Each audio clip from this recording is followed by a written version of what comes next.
Welcome back again, everyone, for part 3 of our episodes with Johnna Oppermann, who is a longtime special needs consultant who's been involved with many nonprofits over 2 decades, running communities, working with parents with all types of special complex needs, from low functioning, almost Asperger's type, to very high, very low functioning, high support needs like our son and everybody in between.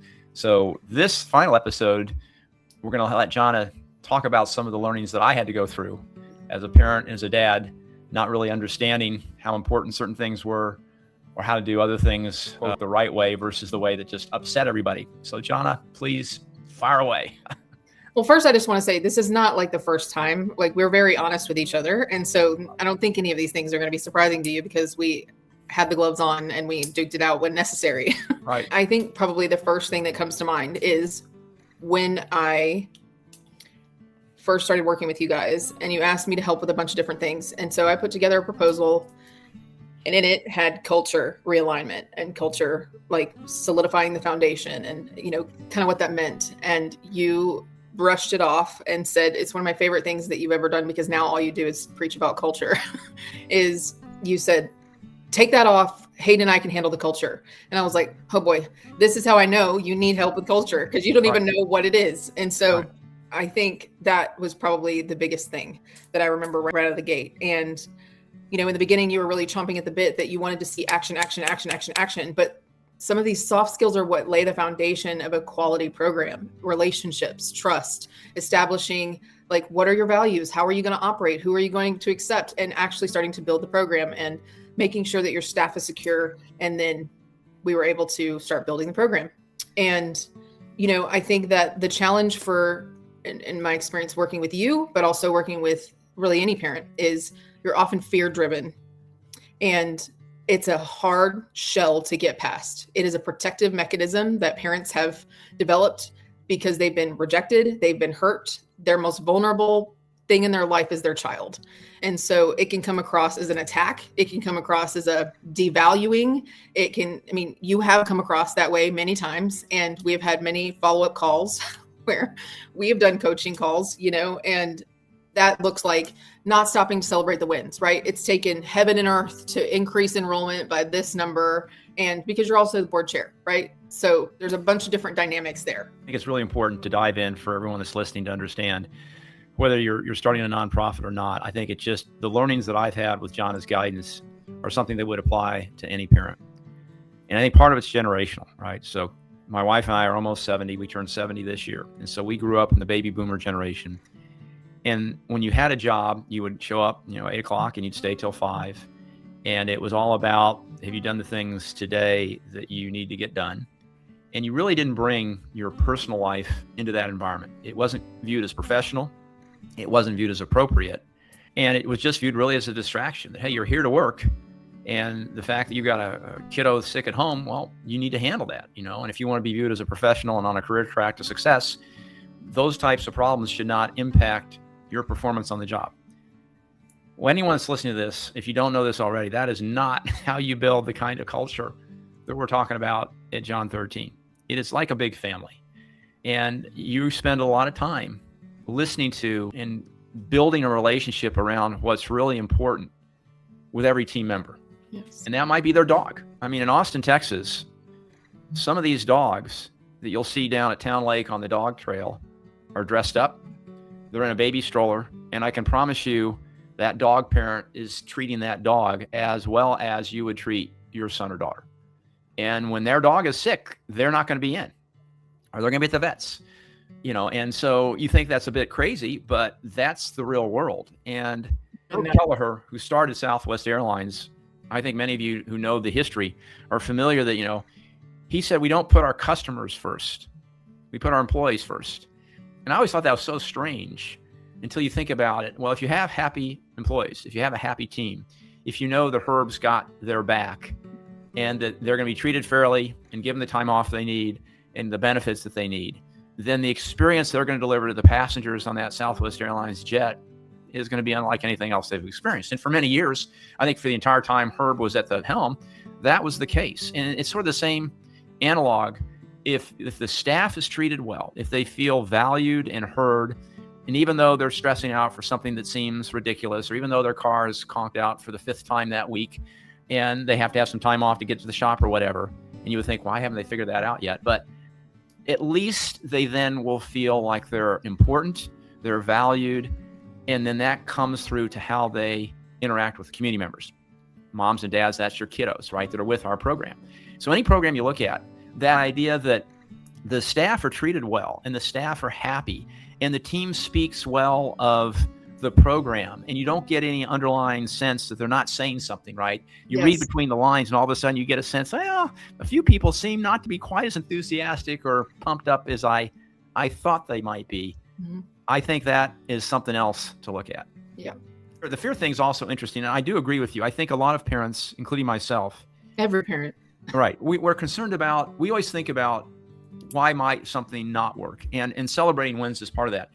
Kay and I in particular, once we've done a good job for a client, we pat ourselves on the back for a few minutes, and then, well, that was expected. They paid us money, we did a good job. Now what else can we do for them? Or the outcome was what we expected. We did hard work. Thank goodness it turned out well. Let's move forward. I think one of the things that's much more important these days, especially with the Gen Z staffers, younger millennials, is to pausing and recognizing that win, recognizing that achievement, so they don't feel like all the effort they put in was ignored or not seen.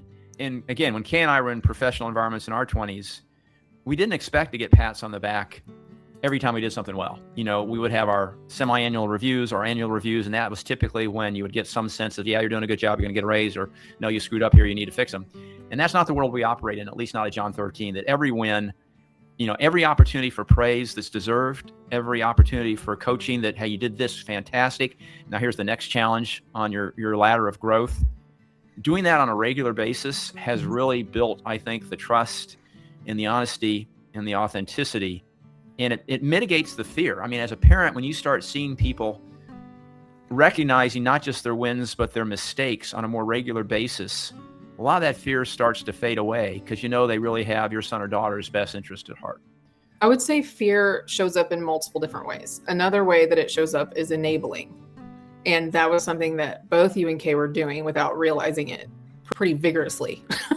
And like, for an example, when we were working on staff call-outs and those types of things, Mike, you are like, I will make your life easy because you make my kids' life good, right? And I will drive you home at night because your car is broken down. And I was like, are you serious? There's a time and a place for something like that. But all the time, if someone's car is not working, but they're able to get to everything else in their life, you should not be driving them home. They should be figuring out a way. So because what it did was it starts to erode at you. It starts to pick away at you and it starts to bother you. And then you guys would stay silent. And then all of a sudden you would erupt with frustration.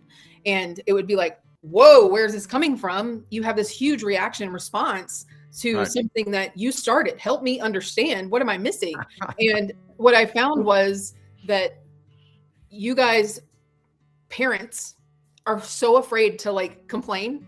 So often parents are afraid to complain. They don't want to. They feel bad. They're just grateful for what you're doing. Please, oh my gosh, just don't kick my kid out, And I'm like, they have to know and trust that they can come forward. And how many times we had an agreement, right? For a while we had an agreement. Do not blow up on anyone. You call me first. Right. So you did that and you would blow up on me. And then I would go, okay, great. And I remember one time in particular where someone had called out, Kay and you both just decided on your own that you were going to go cover the shift. You never let anybody know. And then you were at your wit's end because Kay was at her wit's end. Rightfully so. But you didn't communicate it with anybody. And it happened 3 times and we didn't know. So I call Hayden and I'm like, get over there now. Go to their house right now. And you need to take over. And we've got to figure out what kind of a pattern has been established here. And what do we need to interrupt? Because this doesn't work for them to get to this breaking point of just boiling over and it being such an explosion, And so the communication and the cadence of communication, that's one thing that definitely we have worked through with you. Kay and you have weekly meetings about the home program, and then we have weekly meetings with the team. And then also parents at J13 have, their person-centered plans. And if they're just, for instance, this week, we had someone who had some pretty significant behavior that was compromising their dignity in public. And so we really had to make a decision about how do we best preserve their dignity, and then had to go. And it was this is only the second time we've ever had to do this. But the parents did have to come and pick him, or chose really to come and pick him up because of the situation and the way it was. There was disrobement, and it was very public where it was happening. And so what we ended up doing was calling the parents together afterwards, checking on them, making sure that they were okay. How can we support you guys? We're going to modify our support plan and try and identify what were the triggers, what were the antecedents, what were the things that may or may not have contributed to this situation. And, one of the things may have been that she dyed her hair, and because she got some hair pulled out, and we don't think that was the whole of it, but it was definitely, I think, something to note.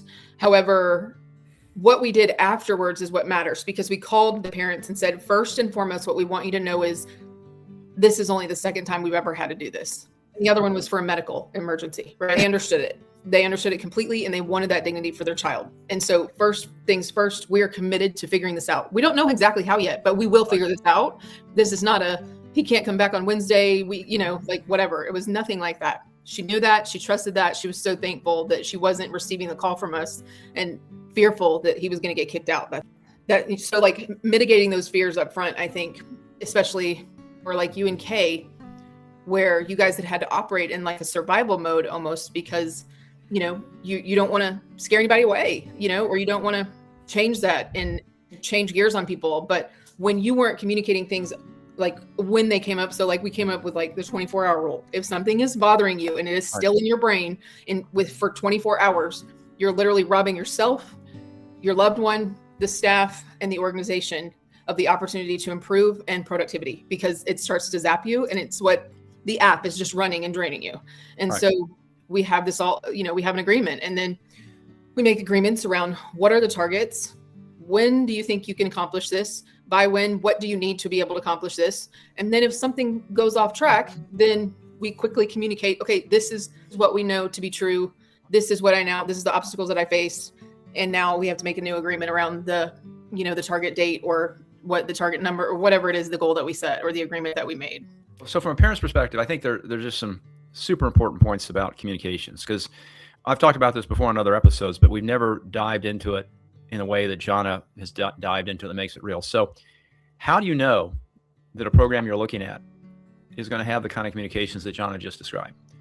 And to me, there's some very easy things to look at right off the bat. Are phone numbers available? Are they hidden? Are personal emails available? Are they hidden? Now, we err on the side of making that stuff available. I mean, I give my mobile phone out to everybody. I mean, everybody pretty much knows how to get a hold of me. It's in my signature line. This is my mobile phone. Call me if you got a problem. And I'm the board chair. And Hayden is very open, I think, with his phone number too. Text me, give me a call. And as we get bigger, one can say, well, you're never going to be able to do that. And I'm not sure. I would rather err on the side of, if someone's really got an issue and the frontline staff's unavailable because they're busy with somebody else or whatever, and Hayden's out because he's with another parent, as a parent, you should always feel like you have access, a way to get a hold of someone that's going to listen and take action on your part. Now, from the parent side, what John's talking about, I think, is also very important. You can't let the frustration build up, and you can't wear the adversarial hat in discussing these challenges with the staff and with the team. This should never be a we versus them. If you get into that mindset, or if you get a sense that that's the way a program is run, I would run for the hills, because it's just never going to work. It has to be very collaborative. The mindset has to be, we're all on the same side. We're all committed to the success of the program for your son or daughter. And we need to have open and free communications. Now, that doesn't mean, and one of the things that I've learned, and I know many of you listening to this have already learned this, and I'm a slow learner when it comes to emotional control, is I do think it helps to let a night pass. So if I'm all steamed up about something and it's 7 or 8 o'clock at night, it's probably not a good time to fire off an email. An email should never be the solution anyway. Yes. So right. All right. So the next morning, if I still am steamed up about it, it's a phone call. It's a conversation. It's never a text or an email, because you lose the ability in the text or in the email to control how it's interpreted. You also can't convey the tone, right? And when you're talking to somebody like right now, the tone can be one of more sincere interest and help me understand, versus I'm accusing you of screwing up. You bozo brain, why'd you do it? And you better never do it again or else, right? You lose that ability to sort of craft the context in which the words are delivered through something as cold and impersonal as an email or a text, even when you try to make it humorous. So for a lot of this stuff, Johnna has taught me, and I agree with her 100% now, phone calls, conversations, in person, if possible, is the way to do this when it comes to something that's really disconcerting or causing you a lot of stress. And whatever program or environment you're looking at, hopefully will encourage that. And right up front, you can ask questions along the lines of, how can I get a hold of someone if I'm very concerned? And if the answer is, some convoluted protocol, we got to start with so-and-so, and then maybe I'll talk to you. That just isn't going to work. And we bet the parents, parents, you guys have got to be ready for an environment where your son or daughter's always not number one. Now, in your mind, they're number one. And in our staff's mind, that doesn't mean that they're going to be compromised in any way, that their safety is ever going to be at risk.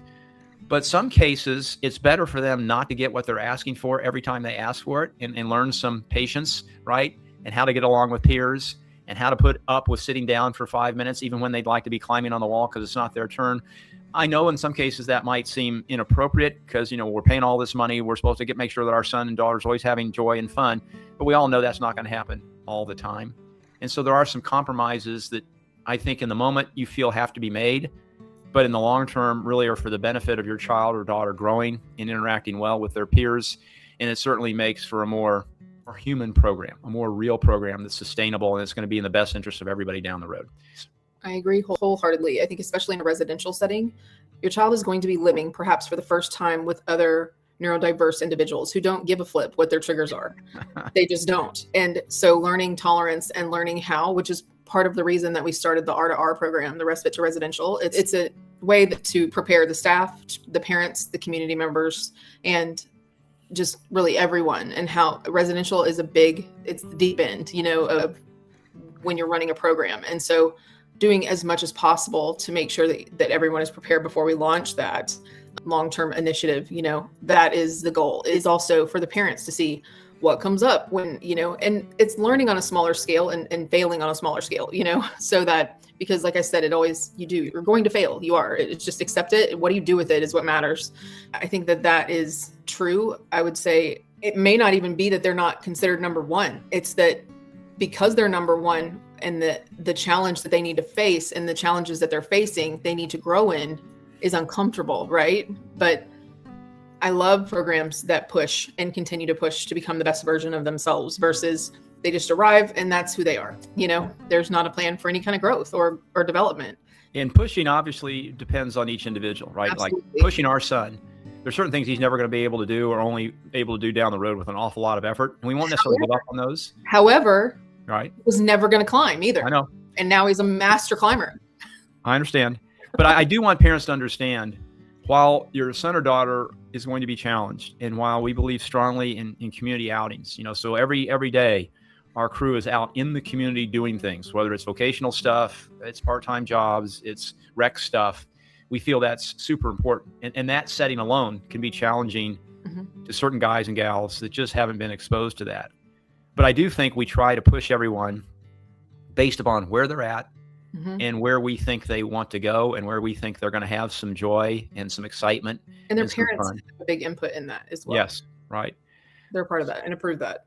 Is there anything else, though, that you want to be sure and talk through or mention to parents before we end this particular episode? I guess the only other thing that I would say is that one of the unique things about J13 and the reason that I wanted to work with you guys was because it was founded and is run by a non-relative of someone with a disability or someone with complex special needs.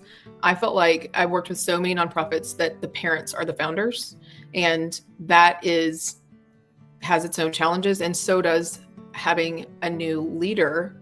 And I think the combination of you and Kay and then Hayden, it's been a fun journey, and it's been a healthy mix of how to create a more sustainable program from the beginning, instead of having that founder syndrome hit you like a ton of bricks when the founder moves on, is asked to leave, or passes away, Yeah, and I think that speaks to the trust you have to have. Like I don't go hardly ever to see what's going on at the day program, even though our son's always there.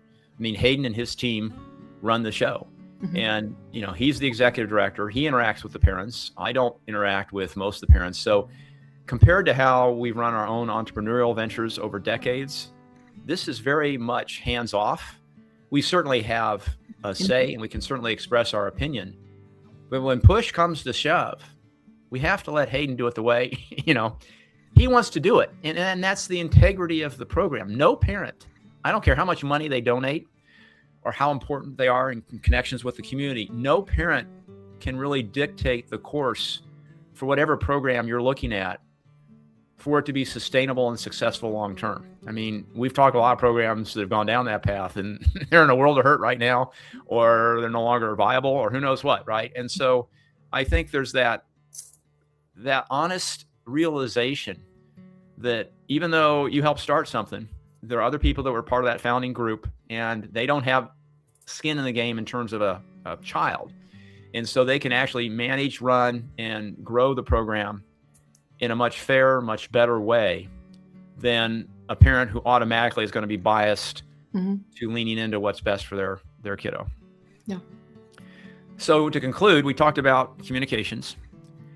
Both John and I would be happy to field any emails. So our emails are mike@john13.org. And Johnna spelled Johnna, so everyone knows how to get a hold of you. JOHNNA at john13.org. Yeah. And if you guys have an immediate need, I'm going to give you my cell phone right now. I don't always answer it if I'm in another meeting, but I do listen to my messages, and that's 512-917-6923.